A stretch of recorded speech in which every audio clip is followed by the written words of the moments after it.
So according to many YouTube comments, I raced wrong. So it turns out there's two schools of thinking when you are going to defend or attack. It's either the car ahead decides the line, which is how it works in F1 generally and how I personally always race, or it's hold your line once you're side by side. I didn't really even know about the hold your line thing, I'm not going to lie. But apparently I caused a massive crash recently by not holding my line, which I didn't know I was supposed to be doing. So today, we're going to test the theory. We're going to put people to the inside and see if anybody else holds their line. To me, it makes no sense. If you're tight to the inside, because you've defended to stop someone getting to the inside, why would you then stay all the way to the inside? Surely you then drift back over to the racing line. It doesn't really make any sense to me, but let's test it. Does anyone else hold their line? Is that actually how people go racing? We're going to find out. All right, so we come here to no other than the exact same track and car that we had this issue with in the past.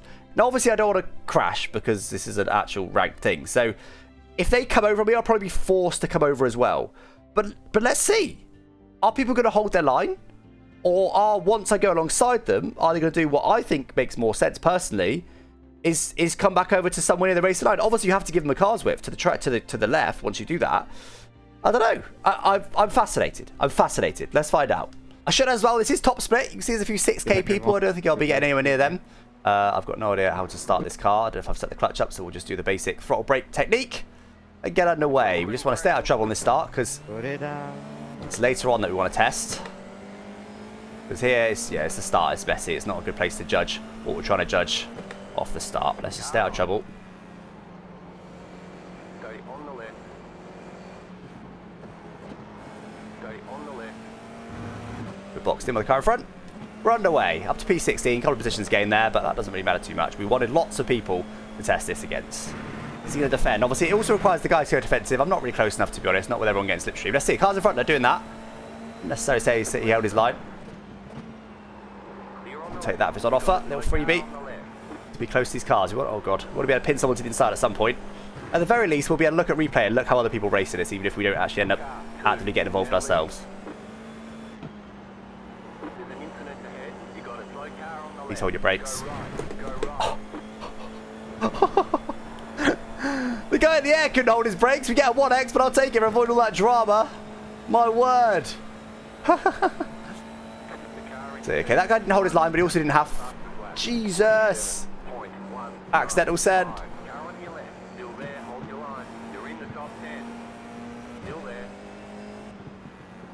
What if I was being super aggressive there by going for that? I was going to let him go. I need to get a run on this guy. At some point. Okay, it's gone a little bit deep there. Okay, here's the run, but it's too early, I think, is it? Maybe not, maybe not. Let's see if we can pin this guy to the inside.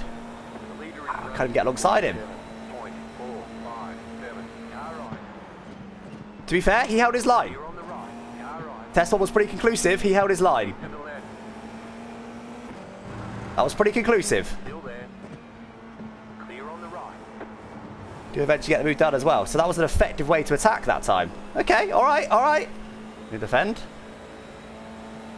No, okay. It's not really good test, that. Obviously, he has to hold his line there. There's nowhere he can go. Well, he could try to move to the inside, but it's not. No one does that, so that was not a good test. If he's going to defend, he'd do it earlier than want someone alongside him. I'll have to wait till next lap. No, getting a bit here. Let's see. We'll wait till next lap regardless. He is defending, but it's too late to squeeze him. God, breaking early. I think this is going to be the perfect person to test against. He's a B class as well, so he's not far from a RA noob. I've gone a bit too far back again, though. Okay, this is better. Does he defend? He does. It's too late, though. Does he hold his line? He does. Okay, all right, all right. I think that, to be honest, that's fairly conclusive, to be honest, for what we've seen. There's only been 2 examples in this race. Both guys have held their line. I think I've been in the wrong this whole time, then. I much prefer my way of racing personally, but if that's how everyone else is racing, that's how I'll race. Absolutely no problem. And now we'll hold our line in return. Maybe he's drifted over, so we've got a bit of space to drift over into. Right, let's push now. Let's try and get away a little bit. That's way too early. Just so I kept it legal. Got a run on me now, though. Gonna hold me. He is.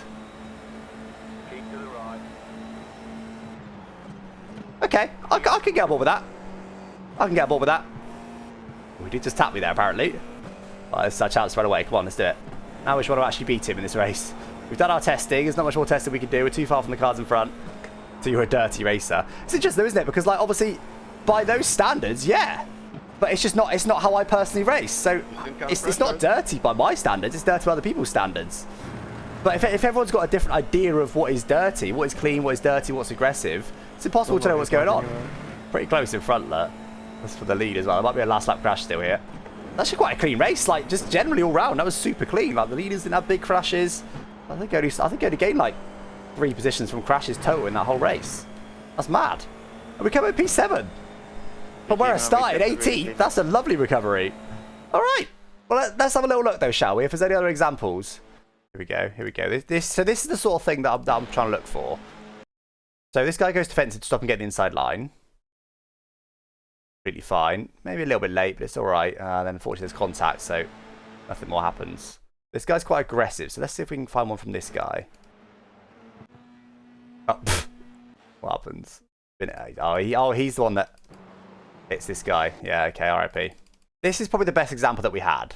So I'm going for this guy, and I'm trying to pin him to the inside right. So he's clearly super aggressive. He's like defending. He doesn't want me to have the inside. Absolutely fine. And then here, look, I stay here, you see? And he does stay there. That was about the only time we had this, really, apart from this, maybe. But again, he stays there, look.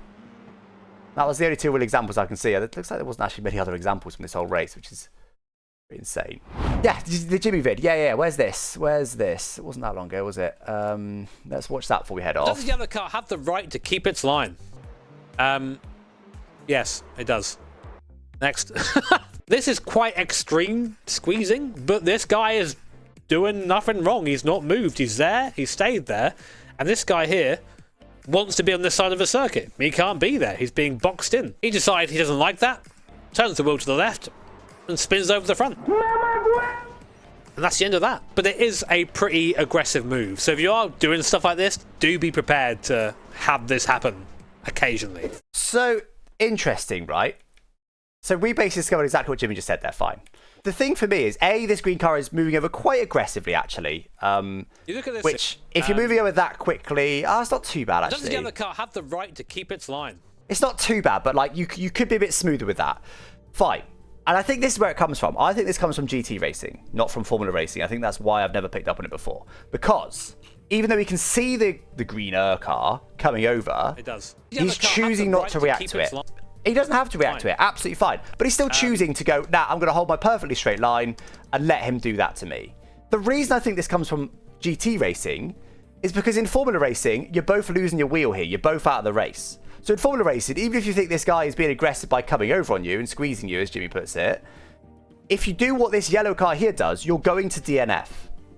So at this point, you can't control this car's actions. You can only control your own actions. So at this point, if you're not reacting to it, you're guaranteeing yourself a DNF, which is the bit I doesn't really make sense to me.